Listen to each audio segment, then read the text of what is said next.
Hi everyone, welcome to WonderFOOD. Have you guys thought about Ugali recipe? It's been a problem because Ugali is a popular food in Africa and mostly it's made without recipe.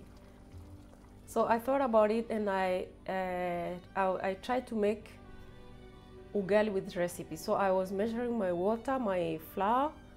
So I came up with the recipe and I'm so happy to share with you guys. So please stay tuned and welcome to this channel. If you're new, please subscribe and follow up my new cooking videos. So guys, this has been a norm in Africa. We make food by just, we don't have exact measures or measurements that we use when we make food. So sometimes the food can taste good, sometimes it's having too much salt, sometimes it's something like that. But I think in this way you never came up with something right, I think. But I found out using a recipe, it makes something that you like you know that it's going to taste like this, you know. Yeah, so I prepared the Ugali recipe and I also tried to make sauce. Ugali is the sauce that you can eat with Ugali. So Ugali can be eaten with many things. It can also be eaten with sour milk. You can eat with beef. You can eat with chicken, fish. I mean, all kinds of stew you can make and then eat with Ugali. So in this video, I'm going to make pork. It's just a pork stew that I mix my vegetables. I first cut them in small pieces, and then I kind of like used my old method that I usually do in Africa. You know, in Africa we always have fresh meat, so we always boil it first, as you can see here, and then fry it after. And this is because the meat is both very fresh and it's hard. You cannot just cook it. But here in Europe, it's usually to find meat that is very soft in the shops, and then you just fry it or something like that. But there are special shops that you can get a meat like this. I'm sure you can find it in many big cities here in Europe, and buy some fresh meat and cook some food like the way we do it in Africa. So first of all, I started frying my meat and I used regular onions. Here I use shallot onions, but you can use any kind of onion you have. There's white onions, there's red onions. So you fry them until they're almost brown, and then you can add the meat. So I tried to dry the meat or to take out all the water, but at the same time I keep the water. Yeah, I keep the water so I use it later. So I just fry the meat with this oil and onion, so it has this good taste of onion. And it's very important that you fry it until it's good and brown, and so that it gives you that taste, you know, that crispy taste. And here is the place that you can add your spices. So I added some garlic, and then I added salt and pepper. And yeah, some people have their choices of spices, but you can add anything you want. Like as you know, pork, you can use a lot of spices. So someone is using bell pepper or chives, or yeah. So it just depends on your taste. So here I'm adding salt. So in the beginning I add just a bit of salt because I don't want to overdo it, and then I add pepper. So it's really boring if you add like little amount of pepper, because the meat doesn't taste so good. But it's also bad if you add too much. So try to learn how to add spices. You put the right amount, not too little and or not too much. So after adding the spices, you'll see the meat is getting the color, and you continue turning it around so it cooks in all the sides. So I added some paprika. This is bell pepper crushed. I love it because it gives meat some good color, and it also tastes really good. I have some paprika fresh and cut, but I also use this one, the dried paprika. So as you can see, the meat has a very good color. So you let it cook very well. Then at last you add all the veggies, some carrots, some spring onion, and bell peppers.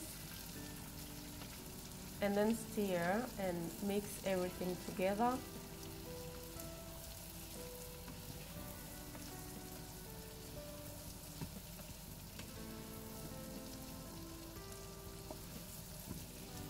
Okay, somebody likes to use tomatoes, but I like just to use tomato puree. So I add some spoons of tomato puree to give this taste of tomatoes. You know, tomatoes are very acidic. They have a lot of acid in it, so I don't like to use so much of it. So I just use tomato puree. Without forgetting royco mchuzi mix. So this is very popular Kenyan mix. It's used to make beef, or you can use it for the pork. It has a very good taste, and it makes the mchuzi or the sauce to be very thick and tasty, you know. So all my meals, all my sauces, I use this royco. Yeah, so after adding this one, you can see the sauce is getting quite thick, and it has quite good color. So if you want your royco to mix nicely in the sauce, you just mix it with warm water, not too hot, not too cold, because if the water is too hot, it makes lumps.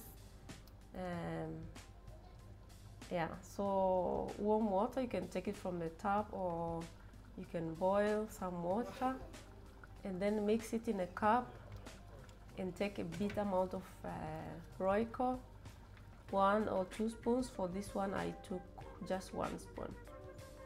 So you mix it well in the water first before you put it in, because the sauce is hot. So when you mix it, just mix together.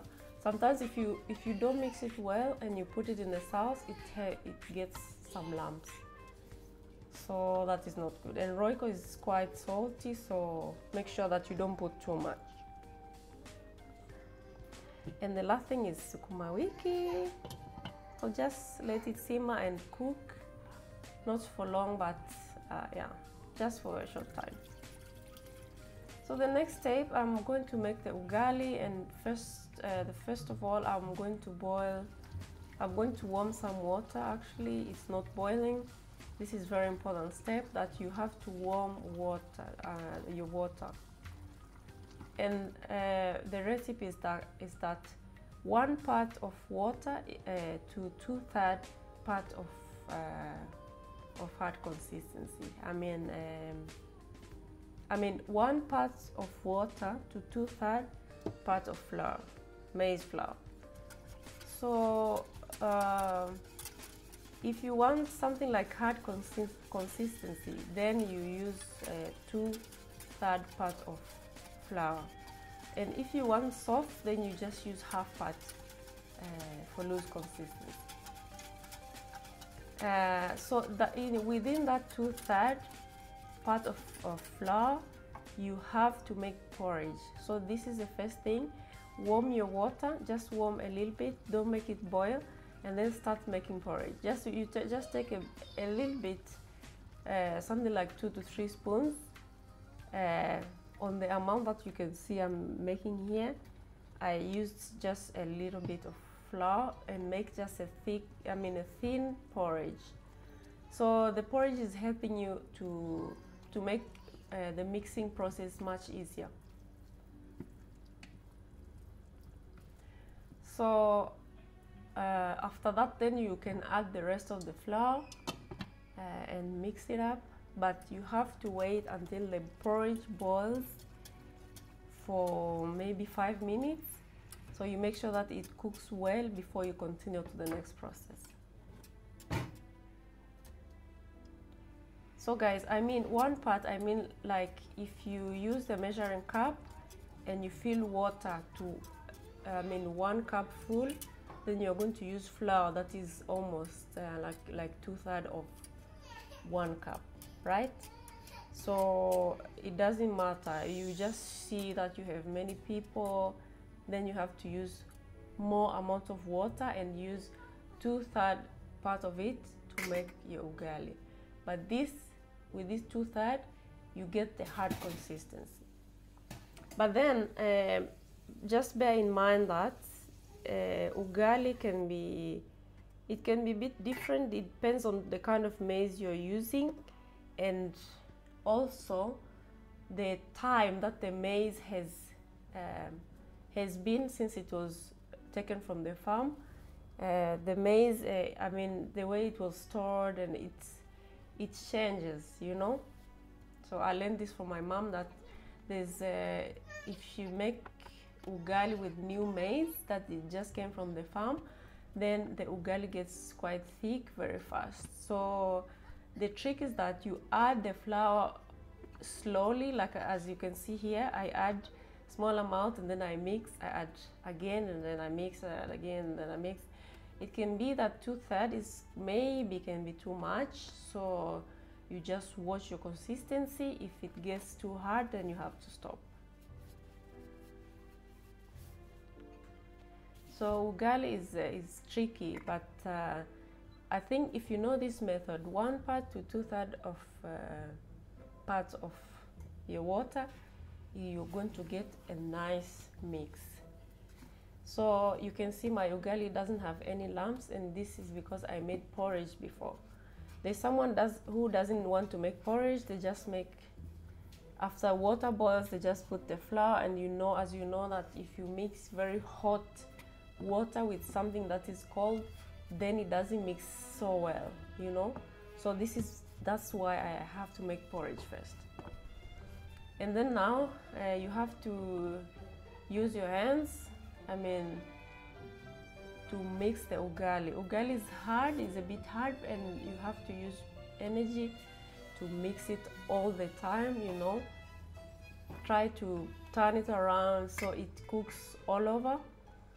And the trick is that when the ugali is ready, you will know when it doesn't stick to the pot. So you just see that it's separating itself when you're turning it around, then you know that it's done. So try not to make too much heat on your stove. So you can see I'm reducing my heat. Yeah, so I'm trying to reduce my heat because it can burn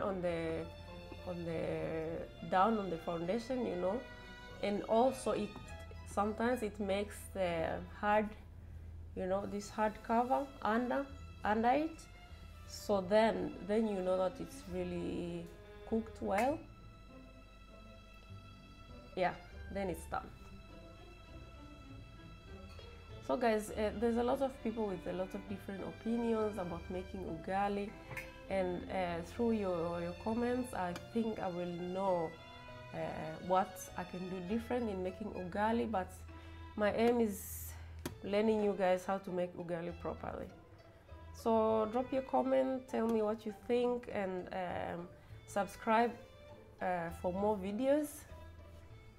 And I would like just to say thank you so much for thank you so much for watching this video, and see you next time. Bye.